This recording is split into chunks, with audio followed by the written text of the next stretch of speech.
center of everything. Of thoughts and ideas. Is there not something else observing that process? Oh yeah, but that's not Tiger. That's what I'm saying. But that's you. That when you say you, if you mean you as a separate you, no. You as in that which we cannot perceive in any way, shape or form, that I would suggest is also you, then yeah.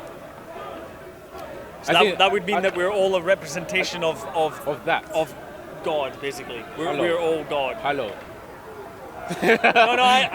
I've been coming to that idea for a long time. Yeah, I mean, because end of the day, of course, everyone would agree. There's even religious people. God is just a word. At the end of the day, it's a concept. Exactly what I'm going to get to, right? There's different interpretations of what God means. And like I say, it's conceptual. So the way I would use it. So when people ask me, "Do you believe in God?" I say yes, but not in the way that you believe in God. Well, you're assuming. Yeah. You're assuming that they don't have the same view as you. No, I mean, which is probably likely. No, but I mean, like a Christian or a Muslim. Of course, they believe. I know for a fact they believe God is separate, right? Well, it's interesting when you talk to them about it. If you actually question them about the characteristics, is that if they're not entirely dogmatic, they'll come up with different answers because they have an individual perception of what that might mean. No, I do agree with that, but essentially, I believe. Well, in my experience, let's say it that way. It's my experience, right? Yeah, right. Every single Christian, Muslim, I haven't spoken to many Jews. Yeah, they might have a broad range of views on what God is. Even Sufis. Actually, Sufis be more inclined to believe like this, but... Yeah, it's more in line with what you're saying. Yeah, but essentially they're saying that they are separate from God. Yeah. So as soon as they're saying that, it's not the same idea of God that I have. When I was first trying to engage with that idea, there was something that repelled me from it. It doesn't seem to make much sense. Hello, yeah, I totally agree. And I know I've seen you in those type of discussions before, so... Yeah, there's been a few of them. I've joined in with you, remember? We had a few good ones, but... So we can talk about some more things, man. Like I previously asked you about the idea of a soul or a spirit. Oh yeah. What do you think? Oh yeah, I said I was gonna talk about... Oh yeah, anyway. For me, again, there's a lot that the mind just simply cannot perceive. It's just beyond mind, beyond, to use a word. So I would say there is this deeper part of this self-construct or the mind that we could call a soul, we could call a spirit. Right. I would say there's a deeper level, because clearly we observe thoughts. Wherever we are, we observe thoughts. We observe this very experience. Yeah, right. So that which is observing, we could say, yeah, it's the soul, it's the spirit, the observer. But when we say that, then of course it suggests a separate entity. Like there's a your soul observing the world, there's a my soul observing the world. And to me, it's not like that. To me, it's not a separate observer. To me, it's still mind when we say soul. It's like the mind is, we say it's limited, but actually it's not that limited. The thing that's so interesting for me, part of mind. Like the concept of imagination is so incredibly interesting for me because you can have seemingly creative thoughts, and you can try and bring something into this reality that came from allegedly nothing, and somebody might argue, well, that's just a collection of all the things that you've seen and all the things you've seen before and blah blah blah. But maybe it is, maybe it's not. But the fact is it might be coming from the subconscious. It's putting things together, and then you're bringing it into reality. But it's ethereal, and then it becomes, allegedly solid. Allegedly solid, yeah. I mean, I have so much respect for the mind. That's why, I say that, essentially we are deeper than the mind. I got a question for you. But imagination, in and of itself, is amazing. I can right now think of a plane flying, but there is no plane there. It's amazing. Yeah. It's like magic. Are you familiar with the concepts of remote viewing? Yes. Or astral projection? Yes. It's very scary shit. Very, very, very interesting, man. What do you know about it? Would I know about it? Or what have you experienced with? I know remote viewing was used by, is used by the army. Oh, by the CIA, I heard, yeah. Oh, yeah, there you go, to spy on people, things like that. Of course, astral projection is said to be first of all, it's said to be that you have an astral body or an ethereal body, and you leave the body and you're in a different realm, different plane. Has that happened to you? Yeah. Because it happened to me in the hospital experience I described. It really seemed like that was what was happening, as people have described it to me. So, what's that? Well, again, to me, like I've had the experience of floating above my body in a bed, and other experiences too. At the time, this is before I see the world how I see it now, or reality how I see it now. So at the time, it's like, wow, yeah, I did it. Wow, astral projection, etc. And to me, I'm not someone who would deny experience. That was the experience. That was it. I was floating above my body. But I don't give it too much attention anymore or importance, because yes, there's the experience of a me floating above another me, which is the body. But the deeper question for me is, what was that experience taking place within? You mean, what was the point of awareness observing it? You could say that. And to me, that would have to be more fundamental. It is, yeah, it would have to be more fundamental. So it's an experience, yes. I'm not going to say there's no such thing as astral projection. I've experienced it, and other people do. But to go in, I'm not saying you are, but to go into it in the sense of, this is reality, this is the truth, and I'm doing it, I'm the doer of it, and things like that, I don't subscribe to that. To me, it's an experience. It can be nice. Mine was nice. You said it's scary. I know No. The concept, the idea. Oh, the idea. Okay. When I say scary, I'm using it liberally. Okay, but other people have definitely said they've had scary experiences with it, like they've seen demons, or whatever. All right. So you can have the good and the bad, like if this is duality, right? But to me, it's not so important to arrive into what is this.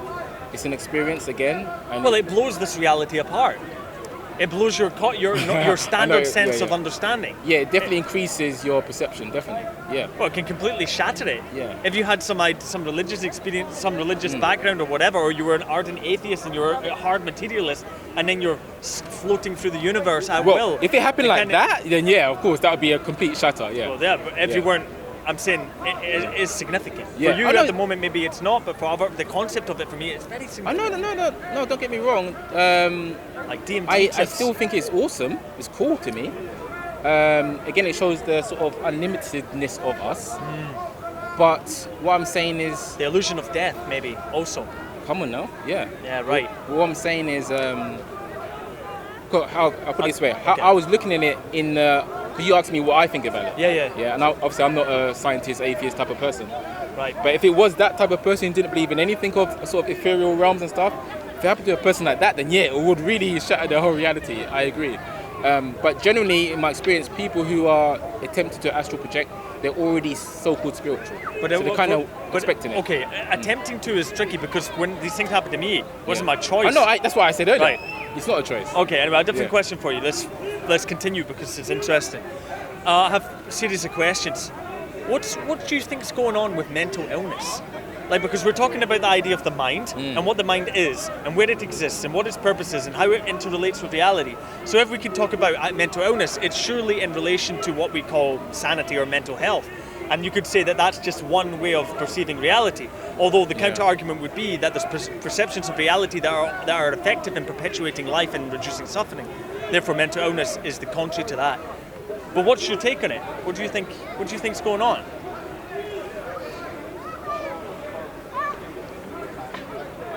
I'm not ignoring you. I'm just thinking. No. Take your time. Can you be more specific? Like just one boom question. You said a lot there. Well, I'm just asking. What do you think mental illness is? Okay. If the mind is not part of the brain, what's going on?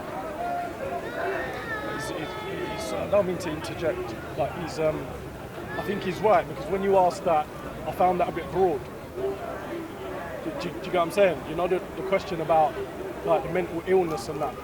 See, my interpretation of a mental illness would be anything that could obscure your natural ability to live in harmony with your experience. You know, and some person might deem that as a mental illness. So, you know, incessant thinking, attachments to various things, you know, the analysis of things, the interpretation of things. You know, a lot of mental illnesses, they couldn't reside within a human without thinking. You look at the most common mental health problems: anxiety, depression, low self-esteem, insecurities, anger and rage. These things, if you cut off the thinking, they couldn't reside. Potentially. Potentially. A lot of them seem to come from, the ones you listed, seem to come from survival instinct. When you're anxious about something you think is working against your survival. And like compulsive thoughts, this can be the same. It doesn't contradict what you're saying. I'm not trying to do that. I'm just saying that it seems kind of logical for me. Things that people get anxious about or super nervous about or angry about, you can tie them back to their survival. The things that throw that off are like psychopathy or split personality or hearing voices and things. That's what I'm asking. Because we're talking about spiritual meaning of the mind before you came, because we're trying to get to that higher level of discussion. And I want to know what he thinks about the mind. Because he was saying that it doesn't reside in the brain, the mind is something else. So I want to know what he thinks about that. Anyway, sorry, my name's Zach. Hi mate, William. Zacharias. Tiger. Nice. Oh, did you? On Zacharias.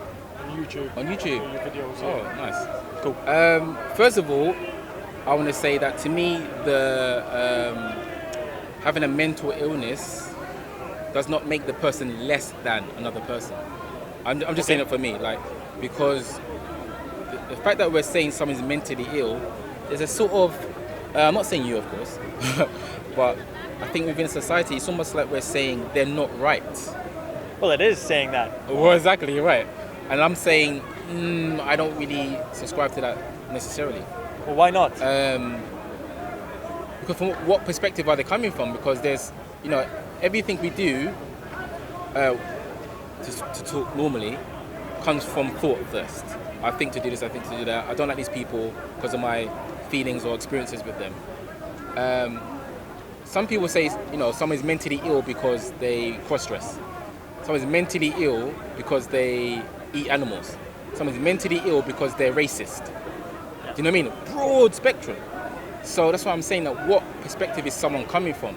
So to me, I try not to go too into the sort of surface of it, of this label mental illness.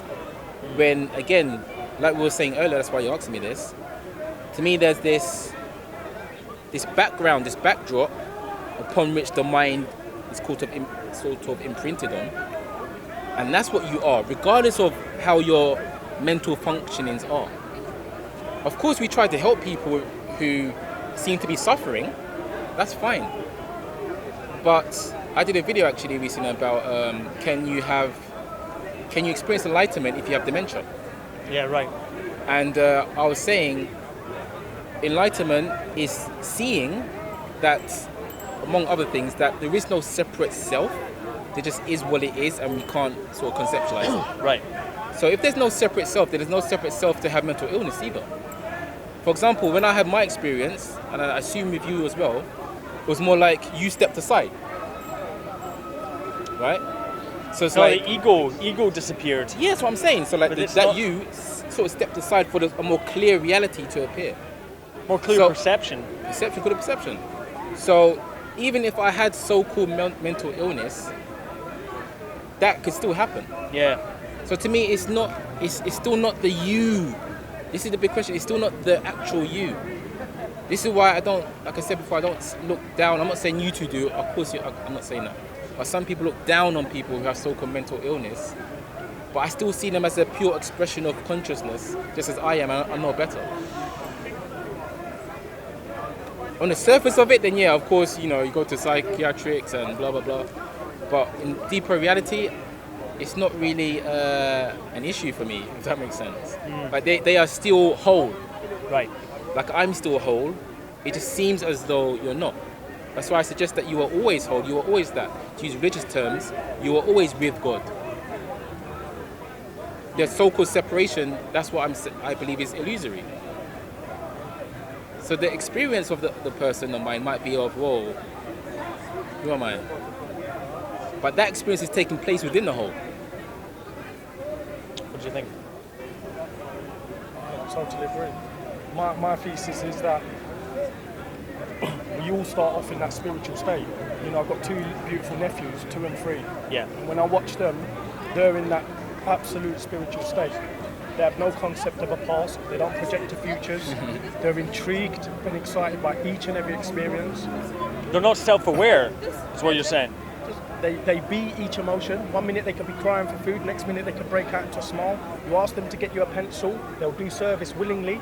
They love unconditionally. somewhere along the line, Do they hate? self-concept starts to develop. Yeah. Now, as soon as that self-concept starts to develop, yeah, then there's an attachment to the self, the labels. I'm Zach, I'm Buddhist, I'm Greek Orthodox, I'm this, you know. And that's where mental illness is starting to form. I'm insane.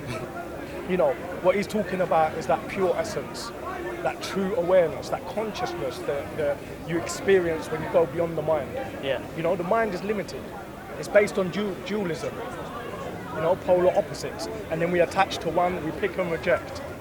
You know, so in terms, like I said to you, you said, even the anxieties and the things, if you really trace them back, the root of them is a thought. Now, someone with anxiety might walk into a room and the first thought will be, wow, there's a lot of people in this room. Now they could just let it go from there and come back to the breath or come back to their true essence. But if they add the narrative to it, wow, there is a lot of people in it. I wonder if I know anyone. I can hear laughter. Are they laughing at me? Then they start having physical sensations. They start to label these physical sensations as uncomfortable feelings. Clammy hands, knotting in the stomach. Yeah. More narrative is added to that, and before you know it, they're intoxicated with thoughts. Hence the anxiety, hence the depression is the same thing. They wake up, oh, my life's shit, I'm no good, I don't want to get up. It's the narrative always. It's never the experience. We have the natural ability to live in harmony with each experience.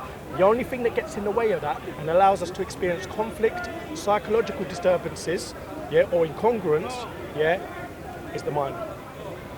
That's it. That's my, and I'm not talking from any book or any teacher or any, I'm talking through direct experience of the transformation that I went through. And, you know, that's it. You remember the mind wants to always interpret something. So even when you're talking about spiritual experiences you're having, like the astral projection, and really and truly, it's irrelevant. If you're fortunate enough to have these psychedelic experiences and, you know, explore memories or see into the future or see, fair enough, but that's not the ethos. That's not the ethos of spirituality. It's not the catalyst. Yeah, right. It's not the root. The root is to just have the experience, like he said, and let it go. You know, because that's how I find it. You know, today I could just live in harmony with my experiences. And that's totally agree with everything you said, by the way. That's what the thing about sort I need to add something. Perception. What you're basically saying is there's this sort of choosing. That person who's about to go into the room, they can have that thought of, oh damn, there's so many people, and stick to it and attach to it and make it theirs. Or they can take a moment and try to look at the essence of the experience of what they are. Or even just, there might be a flower in a corner of the room. Look at that flower. You know, and that connects you to nature. You know, so let me ask you the question. Does the way that you're speaking about interpreting reality and making the judgment upon the thought, right? Does this not necessitate dropping all value judgments? No, I don't interpret reality. I just be it.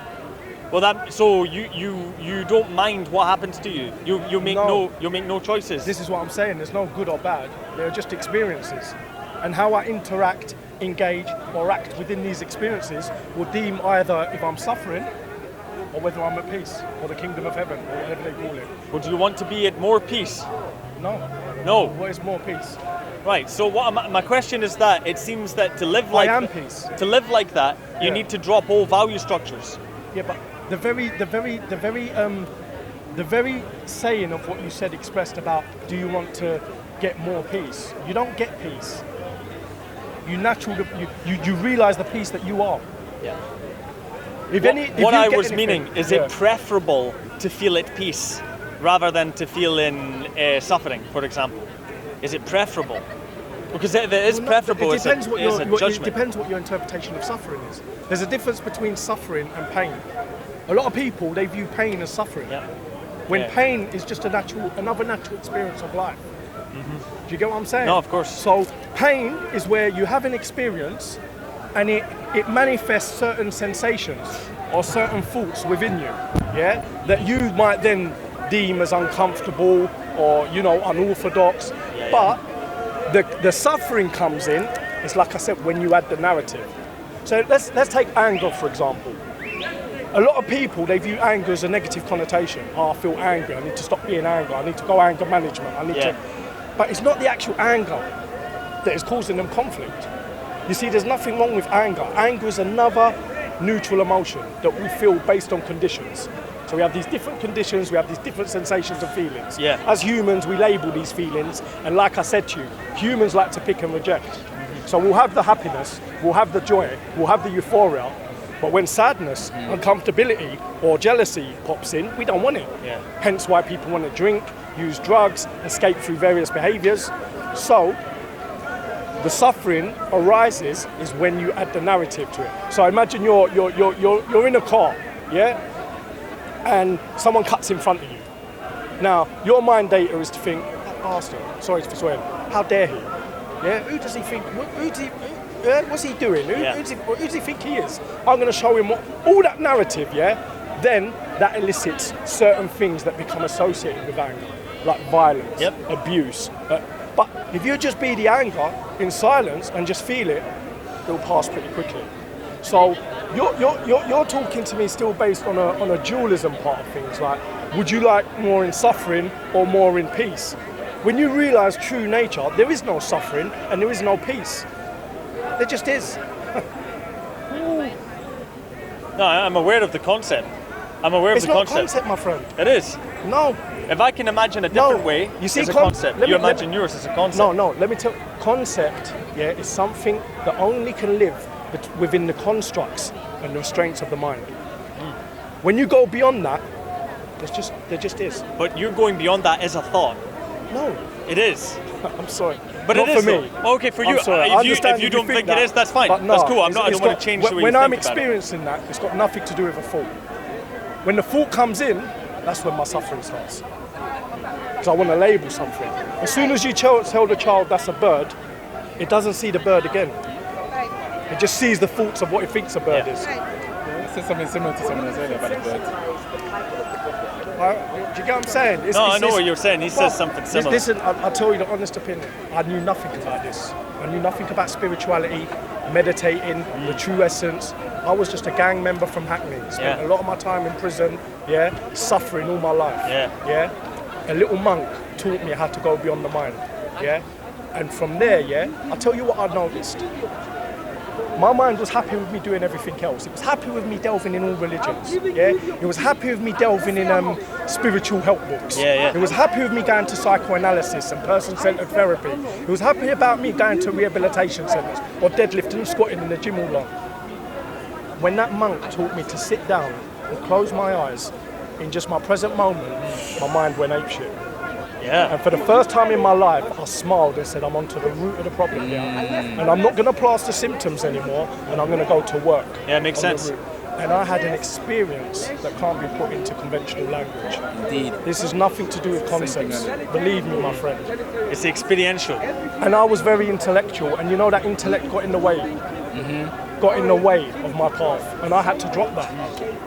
I had to drop it. No, I know what you're saying. Me and Tiger here are talking about. I've talked about spiritual experiences quite a bit. So don't get me wrong. Like I'm not a hard rationalist. I'm just trying to present the other idea. I don't get no one wrong. I'm just experiencing you here. I've seen you on video, sensible guy. I've seen this man on video, and I realise he's aware. He's aware of that what I'm aware of. And what other people are aware of, who have been in society. Do you get what I'm saying?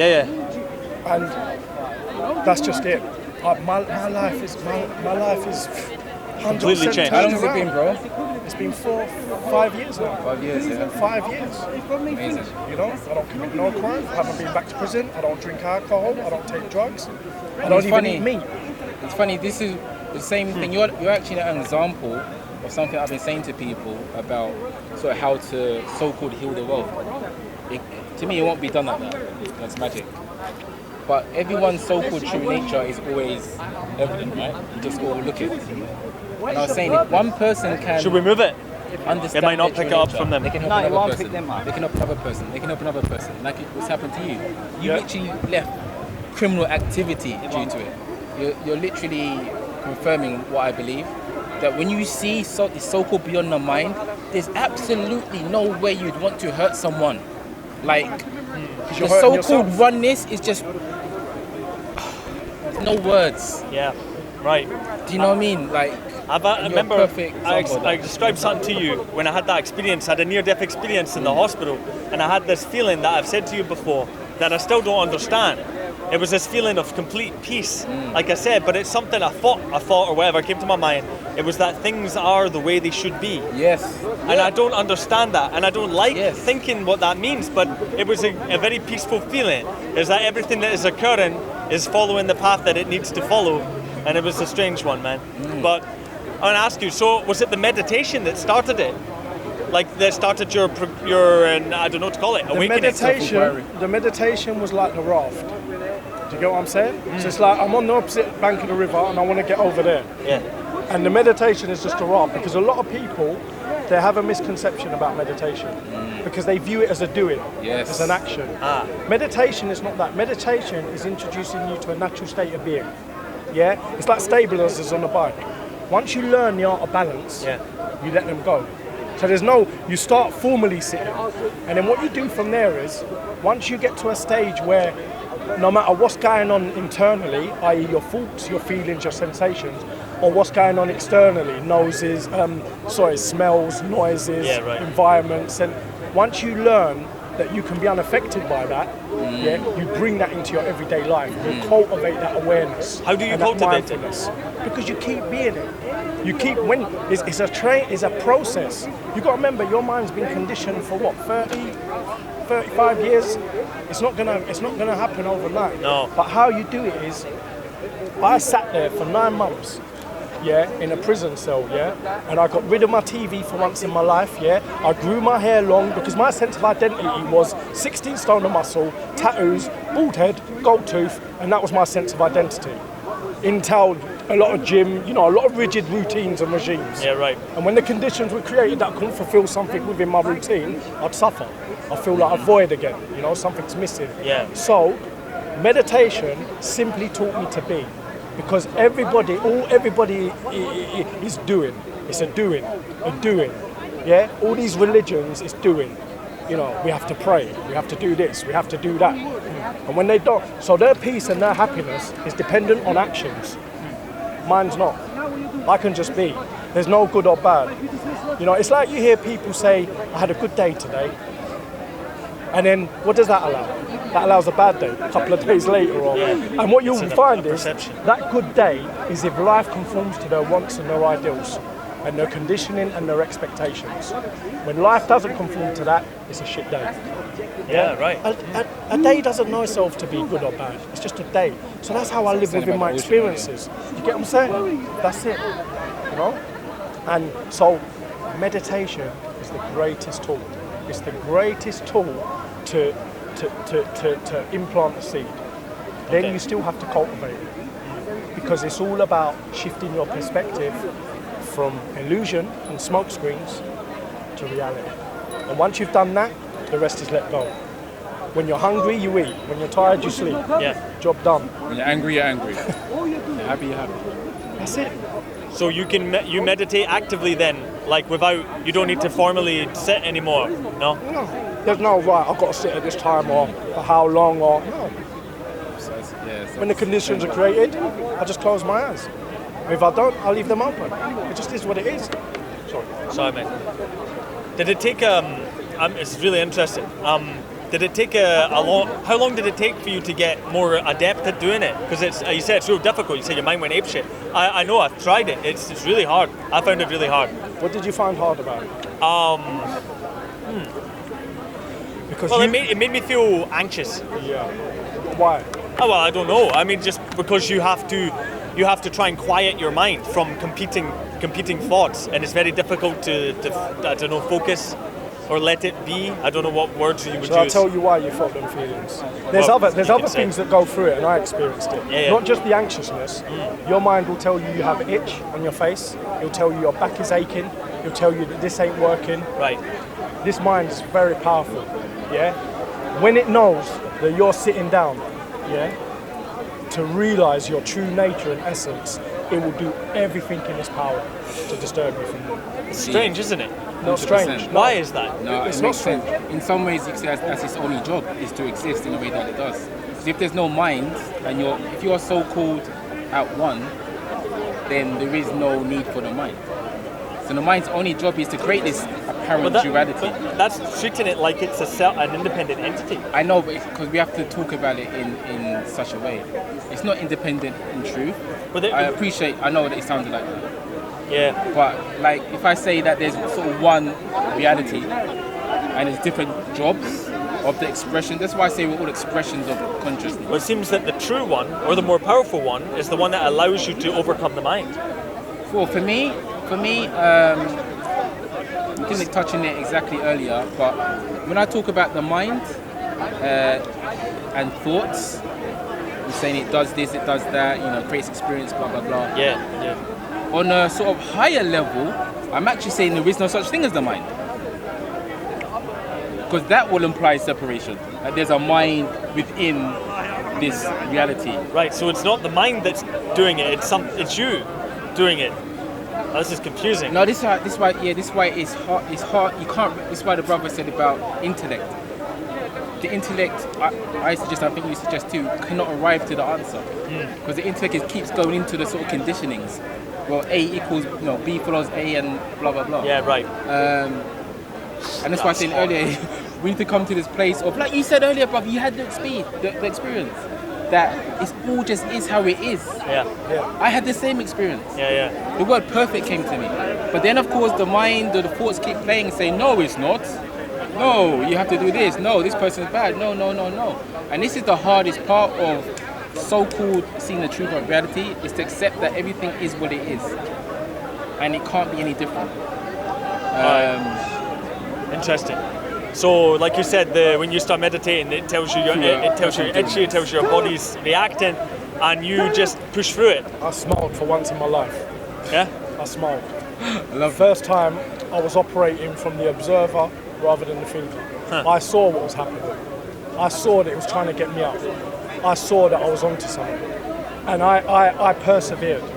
And what I did is, for about 9 months, I went against my ego. I stopped going to the gym obsessively. I started to grow my hair long. My ego didn't like it. The mind didn't like it, yeah? I started to sit regardless. Regardless of what was going in, I reined it in. Until it was just on the floor. It's like a ball. In Zen they refer to it as that wild ball, And you have to rein that in. Because, I'll give you an example. See the brain. I'll tell you why mind is separate, and I don't know, I'm not a scientist either, but what I do know is that a brain doesn't deviate from its function, ever. Unless you've been hit on the head or you're majorly brain damaged, or a healthy brain will not deviate from its function. Right. A mind will. A mind, this is how powerful it is. You have an innate instinct and will to survive as a human being. But yet there's a mind so powerful that leads human beings to have suicidal ideations and take their own life. That's right. And we are the only species capable of that. Yeah, and that is because of this beautiful tool we've been given, that in fact has turned us into the tool. And the mind becomes the master. Exactly. You know what I'm saying? Interesting. Yeah, exactly. Seeing it, you want to see the mind as the tool. You want to learn spirituality, just watch David Attenborough. Watch how the animals live. Yeah. I've yet to see an animal need to pray. Yeah, right. Not once. I've never in his natural habitat seen an anxious lion or a tiger with depression. Yeah. Never. Bhagavad Gita talks about this. Yeah, no, interesting. Not in my life. Yeah, that's my teacher today, because they live in harmony with what is. It's the same as, just to kind of build on what you're saying, basically you're talking about nature.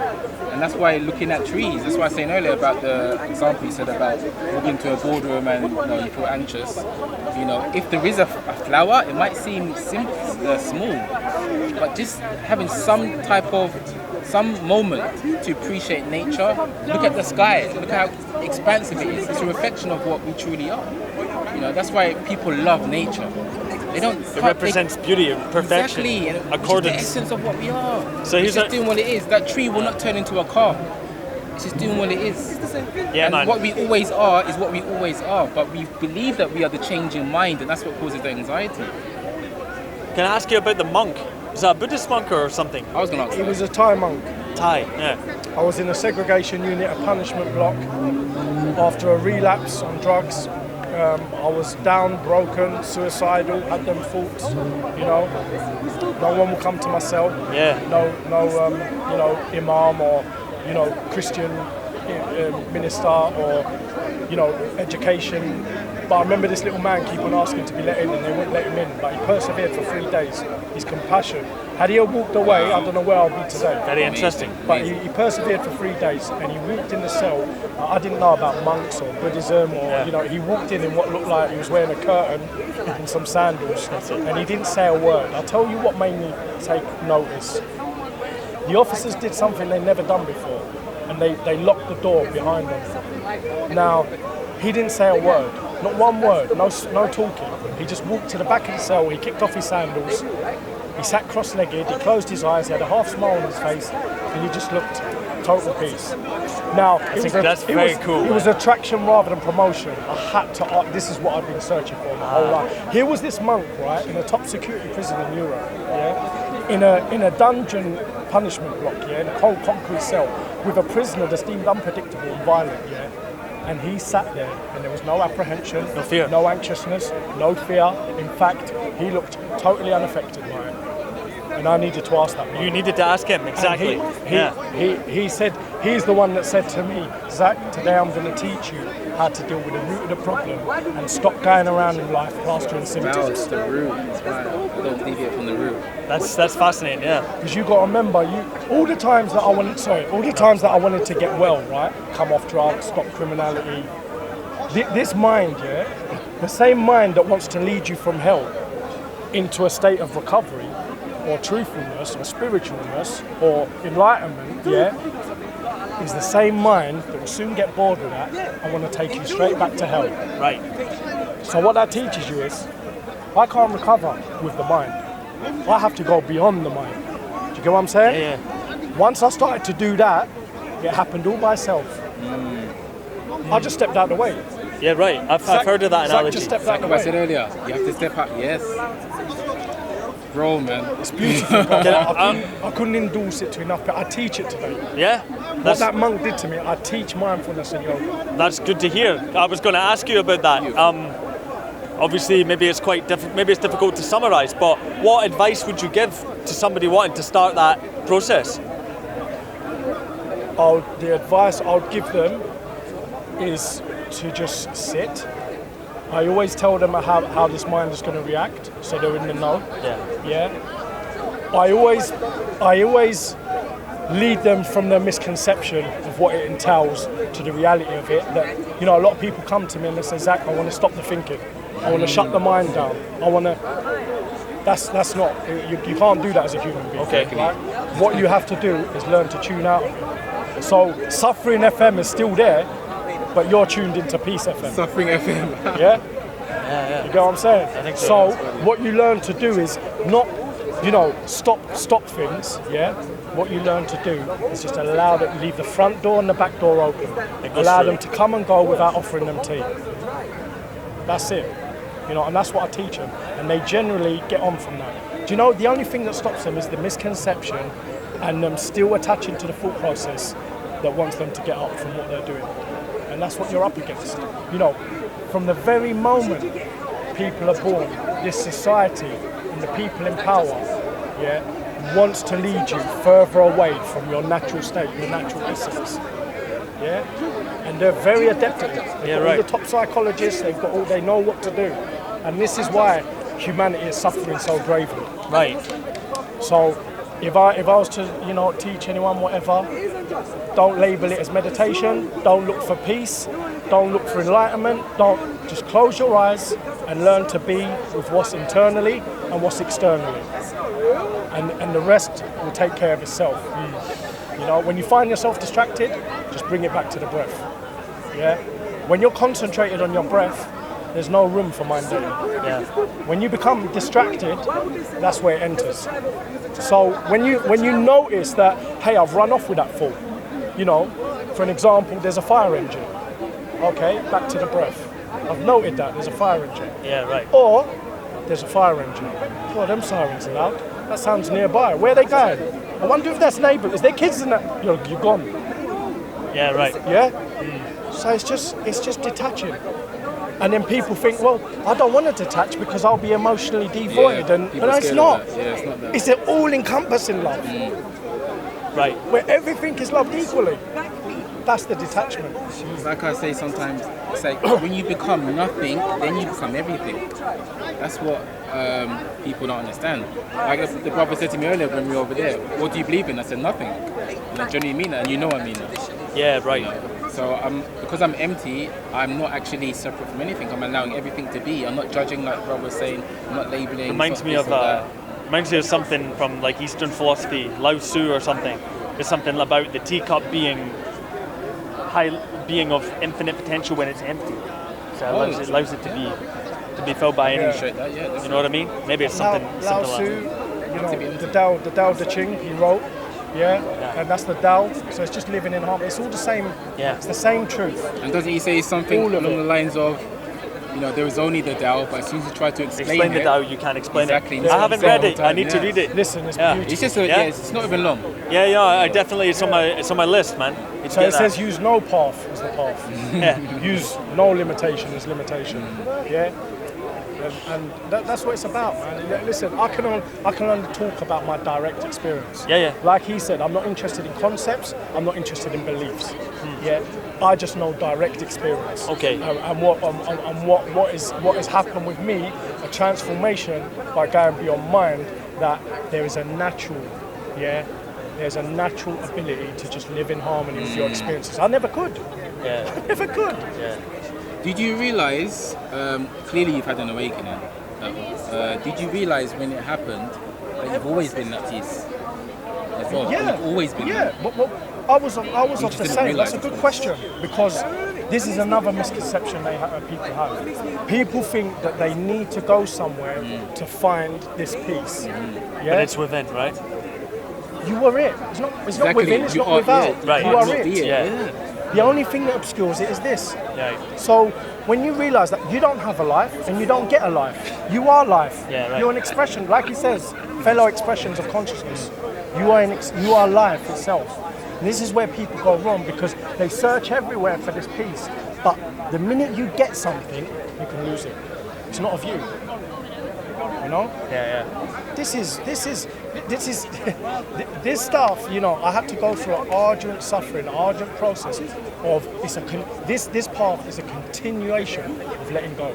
Letting go of your beliefs, letting go of your concepts, letting go and that's what the meditation teaches. That's what it starts you off with. The art of letting go. Making more room for that which is let go. So it's really interesting.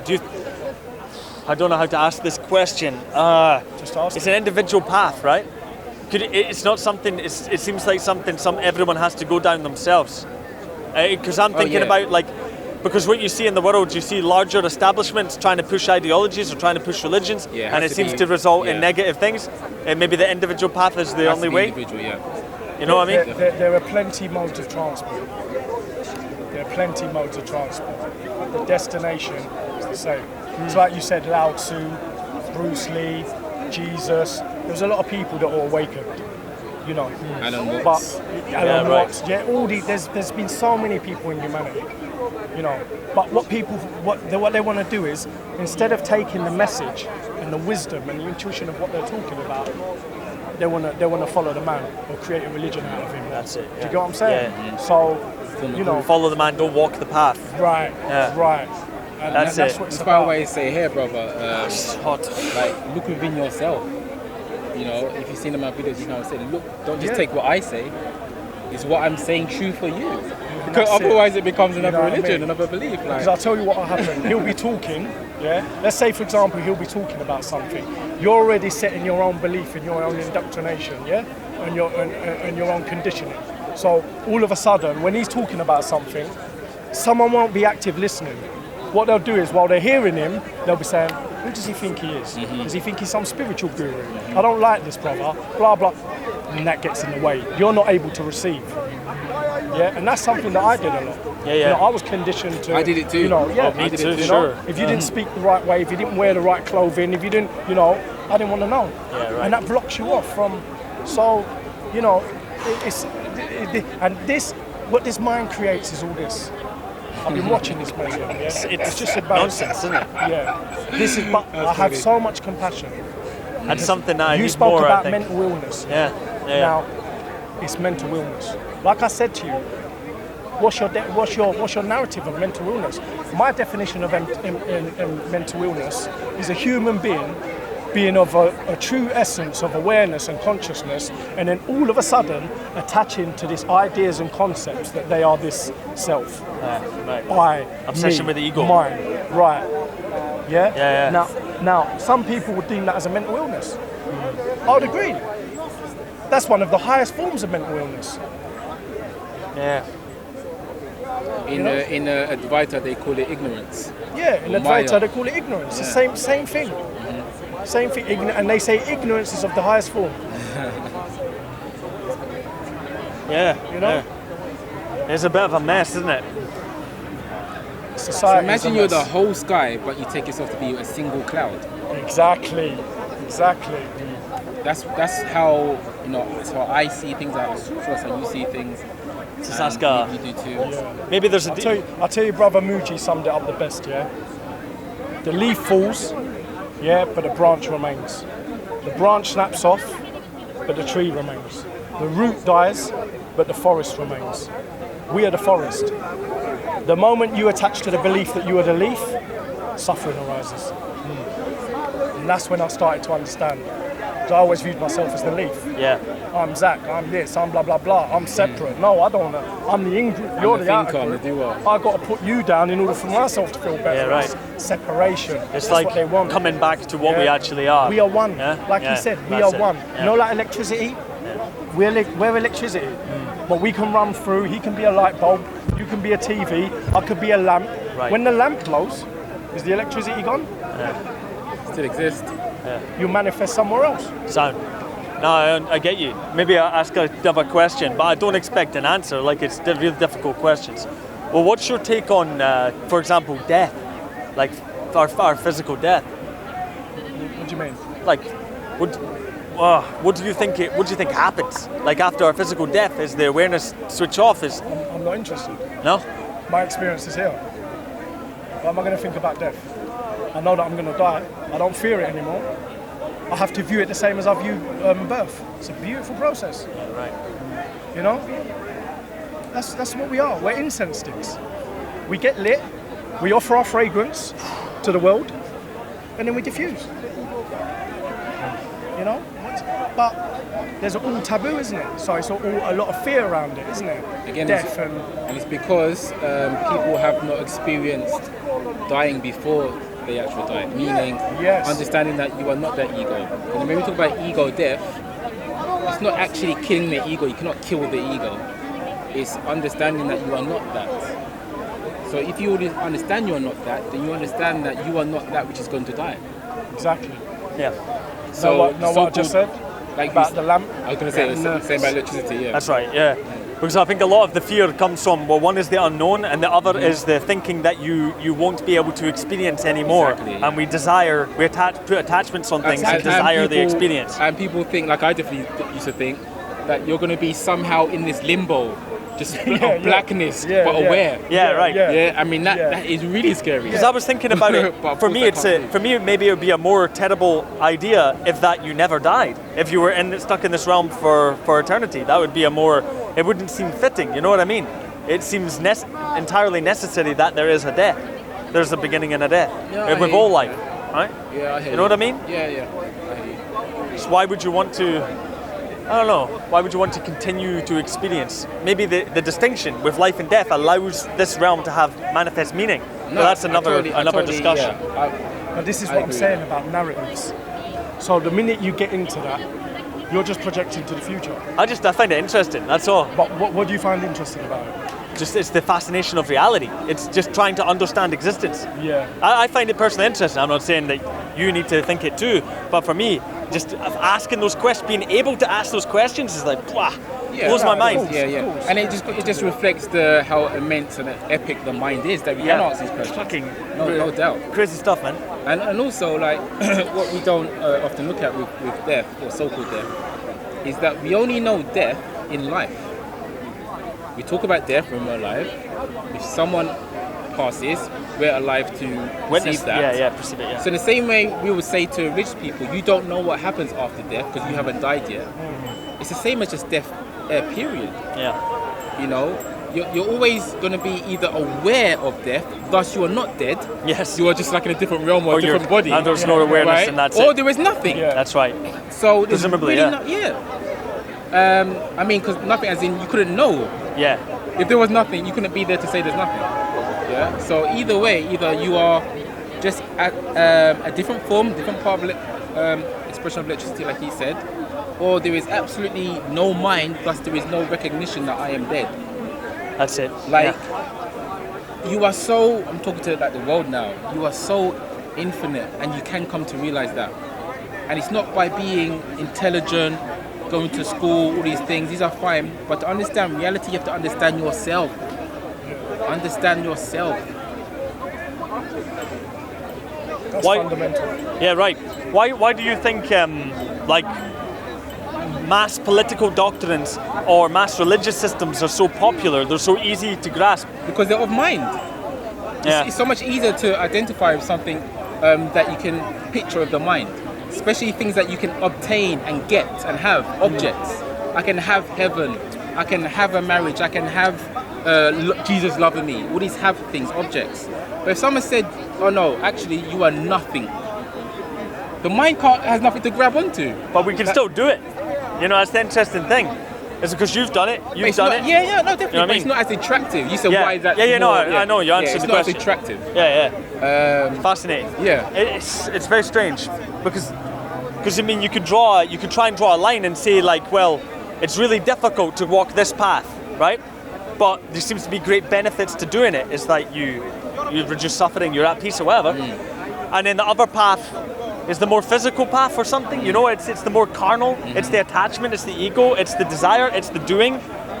And because like he said, you see all that, I totally identify and relate to what you're saying, especially with the religions, the political, the attachment to doing, and the fundamental thing he said is you have to know yourself. Once you know yourself, all that will fall away, because what you're speaking about, is like he said, that's all encompassed within mind activity. Yeah. Do you get what I'm saying? It's and there's no it's not a difficult path, it's not an easy path. It's just a path. It's not even a path. Yeah. You use no path as the if you're path. already there, that's the hard thing though. You get what I mean though, the process I'm of doing it. I'm not saying you use wrong words, I'm just like building on what we're saying here. Yeah. I'm building. Yeah, right. That you come to see that through going through the path, that there never was a path. Like I said to you earlier, brother, about the being home. You're already home, and then you leave your house and say, where is my house? You was always there. That's how it is with this so-called path. When you see it, you realize that you've always been there. That's what I mean by essentially it's pathless. Alright, cool. Yeah. Of course, you have to first go through the path to realize that. Exactly. That's the sort that's of... like the raft. Yeah. You use the raft, and then there is no raft. Yeah. Because it's right. That's right. These are just language. You have to, you have to use... Just like you said, once you know yourself, you'll see through the you see through the illusion that there is a self. Yes. So I think it was a Zen koan that says, you know, to be enlightened is to understand the self. To understand the self is to forget the self. To forget the self is true enlightenment. Yeah, right. So you have to get to know the self in order to see the illusion of it. If you don't self-reflect and you don't have these experiences or you don't see, how are you going to know it's illusion? You'll just revert, like you said, back to the conditioning. Trapped. And the thing about all these religious people and all that, you see one thing the mind needs? It needs rigid routines and regimes. Yes. Yeah, it needs it for its power. Yeah, Okay. and then like you said, it's a constant doing. Life has nothing to do with doing. This is about making the transition from doing to being. You know? And this is why, just building on what you were saying about, say the Zen, about enlightenment, and and this is why I often say, if not always, when I talk about my awakening, I say my so-called awakening.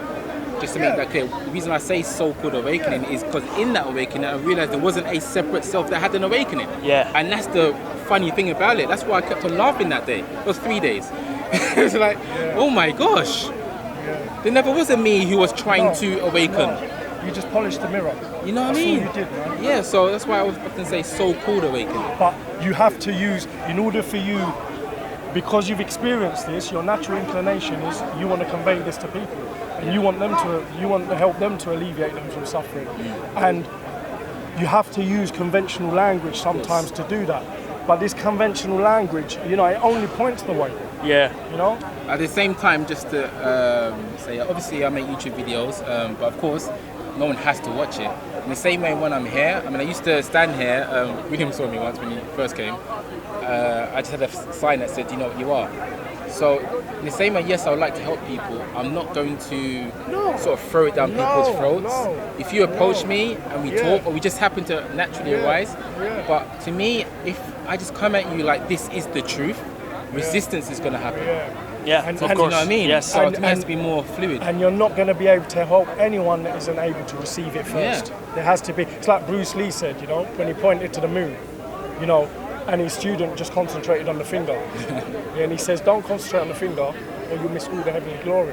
Right. So that's what it's about. But do you know what? It's been lovely speaking to you guys, man. I'm so glad to have met you in person. Yeah, Same. Tiger, very nice. I'll message you. Yeah. Okay, yeah, All I'll look for that message. Look out for me. Yeah. It's good info. Thank you. Nice one. Have a good See you day. later. Have a good day. Let's kill this too. I'm getting too hot. Yeah, that went on for. Oh God. Yeah. Alright, son. Good combo, man. Always, yes. Proper shit. It's that finger. It's a fucking finger shit. Alright, man. Let's do it. Peace. Thank you. Come take over everything from your melody. Come, man, say it straight. Man, don't listen to BBC. Man, don't listen to ITV. When I went to visit China, I could criticize China all day for what they've been up to. When I went to visit China, I was 16 and I saw it. You couldn't even see the sun in Beijing. It was so polluted. It was a real hypocrisy. I think it's getting a bit better now, but it's just horrendous. But why am I going to get up and speak about that at Speaker's Corner? Why shouldn't I focus more on what my own country's doing, what my own government's doing? That's far more